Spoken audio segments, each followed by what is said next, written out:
વિદ્યાર્થી મિત્રો, ગરીબીના કારણો જોયા. કોઈ પણ સમસ્યાનો જો ઉકેલ લાવવો હોય તો સૌથી પહેલા એ સમસ્યાના કારણો શું છે એની ચર્ચા આપણે કરવી પડે. દેશમાં ગરીબી વધારે છે. ગરીબી વધવાનું કારણ શું છે એ આપણે તપાસ્યું. ઐતિહાસિક કારણ, ગ્રામીણ ગરીબી, આર્થિક કારણ, સામાજિક કારણ અને અન્ય કારણો. પણ એ કારણો જાણ્યા પછી એ કારણોનો નિકાલ કરવો જોઈએ. જેનાથી ગરીબી વધી છે, જેના હિસાબે ગરીબી છે, એ કારણો માટેના ઉપાયો એ પ્રયોજવા જોઈએ.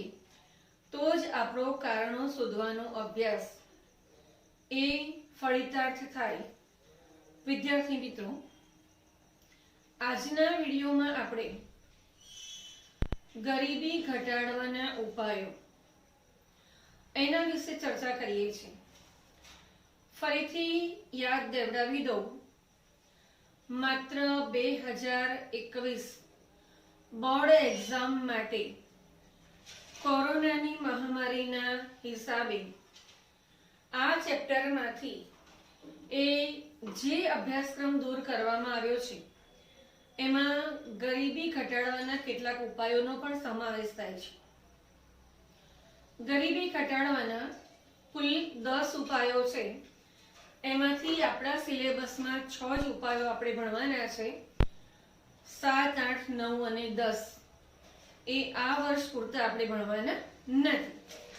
વિદ્યાર્થી મિત્રો, ગરીબી ઘટાડવાના ઉપાયો, જો તમને ગરીબીના કારણો આવડતા હોય તો તમને આવડે. અને આ વખતની બોર્ડની પરીક્ષામાં આ બંને પ્રશ્નો તમારા માટે ખૂબ જ અગત્યના છે. ગરીબીના કારણો અને ગરીબી ઘટાડવાના ઉપાયો. વિદ્યાર્થી મિત્રો, હવે આપણે ગરીબી ઘટાડવાના ઉપાયો એના વિશે ચર્ચા કરીએ છીએ. પહેલું કારણ આપણે જોયું તો ઐતિહાસિક કારણ, એના સિવાય ગ્રામીણ ગરીબી. અહીંયા ગરીબી ઘટાડવાનો સૌ પ્રથમ ઉપાય ખેતી ક્ષેત્રે શ્રમિકોની ઉત્પાદકતા વધારવી. વિદ્યાર્થી મિત્રો, આપણે પરિચિત છીએ કે કુલ વસ્તીના મોટાભાગની વસ્તી ગ્રામ્ય વિસ્તારમાં વસવાટ કરે છે. લગભગ 70% જેટલી વસ્તી આજે પણ ગામડાઓમાં એ વસવાટ કરે છે.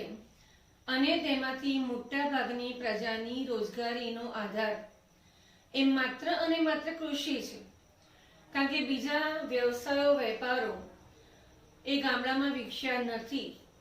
પરિણામે કુટુંબની હોય એટલે બધી જ વ્યક્તિઓ એનું ભારણ કૃષિ પર પડે છે. આપણે શીખી ગયા છે. એનું કારણ છે ગ્રામીણ ગરીબીનું. ગ્રામીણ ગરીબીનું કારણ મોટું કુટુંબ, કુટુંબના સભ્યોની સંખ્યા વધારી, નાના ખેડાણ ઘટકો, બિન આર્થિક ખેડાણ ઘટકો, આ બધાથી આપણે પરિચિત છીએ. અને આ બધાના પરિણામે કૃષિની જે ઉત્પાદકતા હેક્ટર દીઠ, શ્રમિક દીઠ અને કુલ ઉત્પાદન આપણને જે મળવું જોઈએ મળતું નથી. ટૂંકમાં કહી શકાય કે ખેતી ક્ષેત્રે ઉત્પાદકતા ઓછી જોવા મળે છે. અને ગામડામાં ગરીબીનું સૌથી મોટું કારણ એ કૃષિ ક્ષેત્રે એ નીચી ઉત્પાદકતા છે. હવે જો નીચી ઉત્પાદકતા હોય ગરીબીનું મોટું કારણ, તો આપણને એવો પ્રશ્ન થાય કે નીચી ઉત્પાદકતા ઘટાડવી જોઈએ. અથવા બીજા શબ્દોમાં કહી શકીએ કે જે ઉત્પાદકતા છે વધારવી જોઈએ. હવે ઉત્પાદકતા વધારવા માટે શું કરવું જોઈએ એ પ્રશ્નનો જવાબ આપણે મેળવીએ છીએ. જો તમને ખ્યાલ હોય કે ગ્રામ્ય વિસ્તારમાં મોટાભાગની પ્રજા ગામડામાં રહે છે, રોજગારીનો આધાર માત્ર અને માત્ર કૃષિ છે, ઉત્પાદકતા ઓછી છે, તો આપણને તરત જ ખબર પડે કે ઉત્પાદકતા વધારવી જોઈએ. અને ઉત્પાદકતા વધારવા માટે કૃષિ ક્ષેત્રે કયા કયા ઉપાયો યોજવા જોઈએ એ આપણે સમજીએ છીએ. જો કૃષિનું ઉત્પાદન વધારવું હોય તો સૌથી પહેલા પ્રશ્ન એવો થાય કે મોટા ખેતરો અસ્તિત્વમાં લાવવા જોઈએ. નાના ખેતરો છે, નાના ખેડાણ ઘટકો છે એ બંધ કરવા જોઈએ, તો જ ટેકનોલોજીનો વપરાશ આપણે કરી શકીએ. બીજું, ભારતનો ખેડૂત એની પાસે આધુનિક યંત્ર સામગ્રી વસાવવા માટે ટેકનોલોજી નથી. કેમ ટેકનોલોજી નથી? તો એની પાસે મૂડી નથી. તો ખેડૂતોને ઉત્પાદકતા જો વધારવી હોય તો એના માટે એને ખૂબ જ સસ્તા દરે અથવા તો વ્યાજ વગર એ ધિરાણ આપવું જોઈએ. એની સાથે સાથે આપણને એ પણ ખબર છે કે આપણી કૃષિ એ વરસાદ પર આધારિત છે, તો પાણીની સગવડ, સિંચાઈની સગવડ એ પણ કરવી જોઈએ. ખેતરનો ટુકડો હોય, સિંચાઈની સગવડ હોય તો એના માટે એ બિયારણ પણ જરૂરી છે. સુધારેલા બિયારણ એની સગવડ પણ કરવી જોઈએ. યંત્ર સામગ્રી કરવી જોઈએ. નવા સંશોધનોથી એ ખેડૂતને પરિચિત કરવો જોઈએ. તો વિદ્યાર્થી મિત્રો, ગ્રામીણ ગરીબીનું મુખ્ય કારણ ખેતી ક્ષેત્રે શ્રમિકોની નીચી ઉત્પાદકતા છે. તો ગરીબી દૂર કરવી હોય તો શું કરવું જોઈએ? ઉત્પાદકતા વધારવી જોઈએ. શ્રમિકોની આવકોમાં વધારો કરવો જોઈએ. જો ખેડૂતની એટલે કે કૃષિ ક્ષેત્રે રોકાયેલા શ્રમિકોની આવક વધે તો જ ગ્રામીણ ગરીબીમાં મોટો ઘટાડો થઈ શકે છે. કૃષિ ક્ષેત્રે શ્રમિકોની ઉત્પાદકતા વધારવા ખેડૂતોને જાહેર કાર્યક્રમો દ્વારા, આવા જાહેર કાર્યક્રમો એ સરકાર અવારનવાર યોજતી હોય છે. આપણો ખેડૂત ગ્રામ્ય વિસ્તારમાં વસવાટ કરે છે, શિક્ષણનું પ્રમાણ ઘણું બધું નીચું છે, એને પરિણામે ટેકનોલોજીથી પરિચિત નથી. શિક્ષણ ઓછું હોવાથી એને કયા નવા સંશોધન થયા એનાથી પોતે પરિચિત નથી. ખેડૂતને પરિચિત કરવા માટે સરકાર દ્વારા અવારનવાર જાહેર કાર્યક્રમો યોજવામાં આવે છે. જાહેર કાર્યક્રમો દ્વારા સુધારેલી ટેકનોલોજી, જો ટેકનોલોજીમાં કોઈ સુધારો થયો હોય તો એ સુધારેલી ટેકનોલોજી એની જાણકારી પણ એમને આપવી જોઈએ. પૂરતા પ્રમાણમાં અને સસ્તા દરે કૃષિ બિયારણો, ખેડૂતને જરૂર છે તેટલું અને ખૂબ જ સસ્તા દરે કૃષિ બિયારણો, તમારી ટેક્સ્ટબુકમાં નિપજકો શબ્દ વાપરેલો છે. કૃષિ બિયારણો, સુધારેલી માળખાકીય સેવાઓ, કૃષિ પાકને લઈ જવા માટે, બજાર સુધી પહોંચાડવા માટે એ પાયાની સગવડો, એનું માળખું પણ એ યોગ્ય રીતે કરવું જોઈએ. કૃષિ પેદાશ જે ઉત્પન્ન થાય છે એના પૂરતા ભાવો એ ખેડૂતોને મળવા જોઈએ. કૃષિ પાકો માટે બજારોની સગવડ પણ કરવી જોઈએ.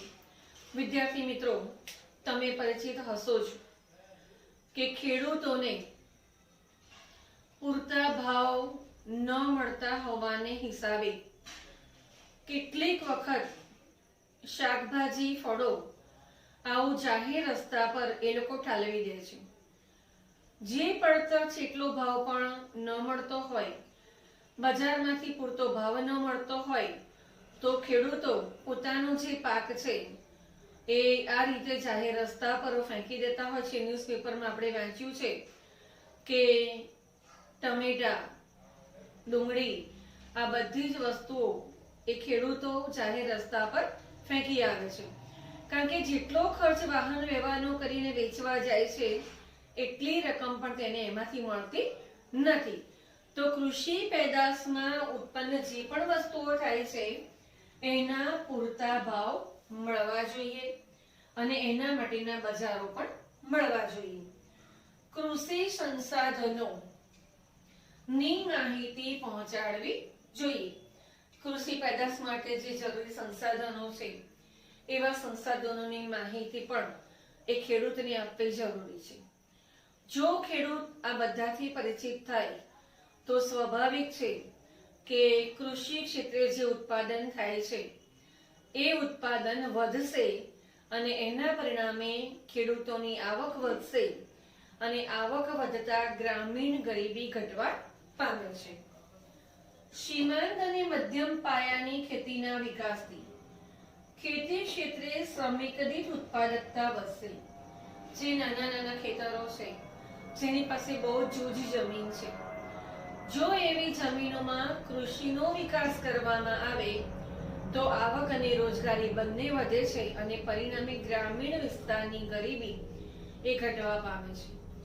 બીજું, આધુનિક સંશોધનોને પરિણામે જો પાક વધારે ઉત્પન્ન થાય, કૃષિ ક્ષેત્રે કુલ ઉત્પાદન વધે તો બીજો ફાયદો ખેડૂતો સિવાય એ સામાન્ય જનતાને પણ મળે છે. ઉત્પન્ન પાક વધારે હોય તો સ્વાભાવિક છે કે પુરવઠો અર્થતંત્રમાં વધતા સામાન્ય જનતાને એ નીચા ભાવે એ ચીજ વસ્તુ મળી શકે કે જે માનવીની પાયાની જરૂરિયાતો છે. ઓછા ભાવે અનાજ, શાકભાજી, ફળ આ બધું જેને મળી શકે, પરિણામી ફુગાવામાંથી પણ આપણે બહાર નીકળી જઈએ છીએ. એટલે ગરીબી ઘટવા માટે એ કૃષિ ક્ષેત્રે આટલા ઉપાયો યોજવા જોઈએ. હવે વિદ્યાર્થી મિત્રો, ગ્રામીણ ગરીબી ઘટાડવા માટે કૃષિ ક્ષેત્રે શ્રમિકોની ઉત્પાદકતા વધારવાનું તો આપણે વિચાર્યું, પણ એની સાથે સાથે જેમાંથી આવક અને રોજગારી વધારે મળે છે એવા નાના અને ગૃહ ઉદ્યોગોનો વિકાસ પણ કરવો જોઈએ. ભારત સરકારે આઝાદી પછી પંચવર્ષીય યોજનાઓ શરૂ કરી. પંચવર્ષીય યોજનાઓનું મુખ્ય ધ્યેય એ માત્ર અને માત્ર ઊંચા દરે આર્થિક વૃદ્ધિ હાંસલ કરવાનો હતો. પણ જે આર્થિક વ્યૂહરચના હતી એ ખામી ભરેલી હતી. આપણા દેશમાં મૂડીની અછત છે અને શ્રમિકોની છત છે. આપણે જાણી ગયા, ભણી ગયા કે બીજી પંચવર્ષીય યોજનાથી સરકારે પાયાના ભારે ઉદ્યોગોને અગ્રતાક્રમ આપ્યો. પાયાના ભારે ઉદ્યોગો જેમાં શ્રમની જરૂર ઓછી પડે, મૂડીની જરૂર વધારે પડે છે. આપણી પાસે મૂડી નહોતી છતાં પણ પાયાના ભારે ઉદ્યોગો એ આપણે દેશમાં નાખ્યા. ઝડપી ઔદ્યોગિકરણ કરવાનો આપણે પ્રયાસ કર્યો, પણ આપણા દેશમાં જે શ્રમનો પુરવઠો હતો એમને રોજગારી મળી શકી નહીં. શ્રમ બેકાર બન્યો, બેરોજગારીનું પ્રમાણ વધવા માંડ્યું અને શ્રમના પુરવઠાની સાથે સાથે રોજગારી ન વધતા એ ગરીબી વધી, એવું આપણે ગરીબીના કારણમાં શીખી ગયા છીએ. ભારતની કુલ રાષ્ટ્રીય આવક અને રોજગારીમાં નાના અને ગૃહ ઉદ્યોગોનો ફાળો મોટો છે. ભલે ઉદ્યોગો નાના છે પણ કુલ રોજગારી અને રાષ્ટ્રીય આવક એમાં નાના અને ગૃહ ઉદ્યોગોનો ફાળો મોટો છે. જો નાના અને ગૃહ ઉદ્યોગોનો વિકાસ કરવામાં આવે, તેમને પ્રોત્સાહન આપવામાં આવે તો ચોક્કસ ગરીબી નાબૂદ કરી શકાય. નાના અને ગૃહ ઉદ્યોગો એમને વિકસાવવા જોઈએ. નવા નવા ઉદ્યોગો સ્થપાય એટલા માટે એમને પ્રોત્સાહન આપવું જોઈએ. અને જો પ્રોત્સાહિત કરવામાં આવે તો ચોક્કસ ભારતમાં રોજગારીની સાથે સાથે ગરીબી ઘટાડી શકાય. જે બેરોજગારીનો પ્રશ્ન ઉભો થયો છે તે પણ ઉકેલી શકાય. તેમના પરના નિયંત્રણો 1991 આર્થિક સુધારા પહેલા ઘણા બધા નિયંત્રણો હતા. નાના અને ગૃહ ઉદ્યોગો એની પરના જે નિયંત્રણો છે એને ઘટાડવા જોઈએ. વાજબી દરે ધિરાણ આપવું જોઈએ. જે લોકો નાના ઉદ્યોગો નાખે છે, ગૃહ ઉદ્યોગ નાખે છે, એની પાસે મૂડી નથી. ભારતમાં મૂડીની અછત છે. તો આવા ઉદ્યોગો સ્થપાય, એને પ્રોત્સાહન મળે એટલા માટે શું કરવું જોઈએ? ધિરાણ આપવું જોઈએ. કાચો માલ એ પણ પૂરો પાડવો જોઈએ. ટેકનોલોજી પૂરી પાડવી જોઈએ. જે વસ્તુનું ઉત્પાદન કરવાનું છે, કાચો માલની સાથે સાથે એ વસ્તુ ઉત્પન્ન કરી શકાય એવી ટેકનોલોજી પણ પૂરી પાડવી જોઈએ. અને આ બધાના પરિણામે જે ઉત્પાદિત માલ થાય છે એના વેચાણ માટે બજાર પૂરું પાડવું જોઈએ. વિદ્યાર્થી મિત્રો, જો તમને ખ્યાલ હોય તો આપણા દેશમાં ઘણી વસ્તુઓ એવી છે કે જે વિશ્વ લેવલે પ્રખ્યાત છે. કચ્છનું ભરતકામ, કચ્છના ભરતકામને નાનો અને ગૃહ ઉદ્યોગ છે. પ્રોત્સાહન આપવા માટે સરકારે અનેક પ્રયાસો કર્યા છે. ગ્રામ્ય વિસ્તારમાં ની સાથે સાથે શહેરમાં પણ કેટલાક સમયે ખાદી, કચ્છી ભરતકામ એના એક્સપો યોજાતા હોય છે. અને કચ્છી ભરતકામ વર્લ્ડ લેવલે પણ એ સરકારે પ્રોત્સાહન આપી અને પ્રખ્યાત કર્યું છે. પ્રજાપતિનો ઉદ્યોગ, કુંભાર માટીકામ, એના પણ અવારનવાર એ મોટા મોટા જે પ્લોટ હોય એમાં એક્સપો યોજવામાં આવે છે. ખાદી, એને પણ પ્રોત્સાહન આપવા માટે સરકાર ઘણા બધા પ્રયાસો કરી રહી છે. આ બધા પ્રોત્સાહનોને પરિણામે એ રોજગારી વધે છે અને રોજગારી વધતા ગરીબીમાં ઘટાડો થાય છે. આ બંને જે વાક્યો લખ્યા છે તમારી ટેક્સ્ટ બુકમાં, ગરીબી ઘટાડવાના ઉપાયોમાં આ પોઈન્ટ નીચે નથી. 8 એપ્રિલ 2015માં સરકારે એ મુદ્રાની સ્થાપના કરી. મુદ્રા એટલે જે નાના એકમો છે એ એકમોને એ ધિરાણ આપવું, એને પ્રોત્સાહન આપવું, એનો વિકાસ કરવો, એના માટે સ્થપાતી એક સંસ્થા જેને આપણે micro unit development and refinance agency લિમિટેડના નામથી ઓળખીએ છીએ. નાના ઉદ્યોગોને ધિરાણ આપવાનું તે પોતે કાર્ય કરે છે. Micro unit development refinance agency limited. એની સાથે સાથે નવા શરૂ થતા ઉદ્યોગો, જે નાના પાયાના અને ગૃહ ઉદ્યોગો છે, એમને પ્રોત્સાહન આપવા માટે 16 જાન્યુઆરી 2016 થી સરકારે સ્ટાર્ટઅપ ઇન્ડિયાની શરૂઆત કરી. આ બંને હોશિયાર વિદ્યાર્થી માટે જાણવું એ પણ જરૂરી છે. અને જો તમે કોમર્સના વિદ્યાર્થી હોવ, ભવિષ્યમાં ધંધા રોજગાર સાથે તમે એટેચ થવાના હોવ, તો આ બંને તમારા માટે જરૂરી છે. વિદ્યાર્થી મિત્રો, હવે ગરીબી ઘટાડવાનો ત્રીજો ઉપાય એ આપણે સમજીએ છીએ. અસંગઠિત ક્ષેત્રોનો વિકાસ. આપણે મુદ્દો તો લખી દીધો, અસંગઠિત ક્ષેત્રો. પણ અસંગઠિત ક્ષેત્ર કોને કહેવાય અથવા તો સંગઠિત ક્ષેત્ર કોને કહેવાય? તો અસંગઠિત ક્ષેત્ર એટલે એવું ક્ષેત્ર જેમાં કોઈ ચોક્કસ આવક નથી, સરકારના કોઈ ચોક્કસ નીતિ નિયમો નથી, જેનું કોઈ સંગઠન નથી, એને આપણે કહીએ છીએ અસંગઠિત ક્ષેત્ર. જ્યારે કેટલાક એવા હોય છે જેનો પગાર, વેતન દર, કામના કલાકો બધું નીતિ નિયમો પ્રમાણે ચાલતું હોય, એને આપણે સંગઠિત ક્ષેત્ર કહીએ છીએ. 2005માં રાષ્ટ્રીય આયોગે એવું કહ્યું કે દેશમાં જે કુલ શ્રમિકો છે એના 86% જેટલા શ્રમિકોની આવકનો આધાર એ અસંગઠિત ક્ષેત્રો છે. હવે અસંગઠિત ક્ષેત્રોમાં કોનો સમાવેશ થાય? તમારા માટે ખૂબ જ અગત્યનો પ્રશ્ન બોર્ડમાં પૂછાઈ ગયો છે. અસંગઠિત ક્ષેત્રોમાં કોનો સમાવેશ થાય? તો શાકભાજી વેચનારા, બાંધકામ ક્ષેત્રના મજૂરો, ખેત મજૂરો અને હાથ લારી ચલાવનાર. તમે વિચારી શકો, શાકભાજી વેચે છે અને કામના કલાકો ફિક્સ છે? નથી. એમની આવક ચોક્કસ છે? ના. એમને કોઈ દિવસ રજા ગવર્મેન્ટ તરફથી મળે છે? ના. એ રીતે હાથ લારી ખેંચનારા, તમે ગમે ત્યારે એને બોલાવો, રાત્રે 12 વાગે બોલાવો, સવારે બોલાવો, બપોરે બોલાવો, એવું નથી કહેતો કે મારા કામના કલાકો નથી. બાંધકામ ક્ષેત્રના મજૂરો, તમે જ્યારે પણ બોલાવો છો ત્યારે એને જો વેતન મળતું હોય, એને મજૂરી મળતી હોય તો આવે છે. અને એ જ રીતે ખેત મજૂરો, અસંગઠિત ક્ષેત્રોમાં 4 જણનો સમાવેશ થાય. શાકભાજી વેચનારા, બાંધકામ ક્ષેત્રના મજૂરો, ખેત મજૂરો અને હાથ લારી ચલાવનારા. હવે અસંગઠિત ક્ષેત્રના કામદારો, જો એની સ્થિતિ, એની પરિસ્થિતિ સુધારવી હોય તો શું કરવું પડે? તો રાષ્ટ્રીય આયોગે એના માટે ભલામણ કરી છે કે એમની કામની પરિસ્થિતિ નક્કી કરવી પડે કે ભાઈ એ કેવી પરિસ્થિતિમાં કામ કરે છે. કામની પરિસ્થિતિ નક્કી કરવી પડે.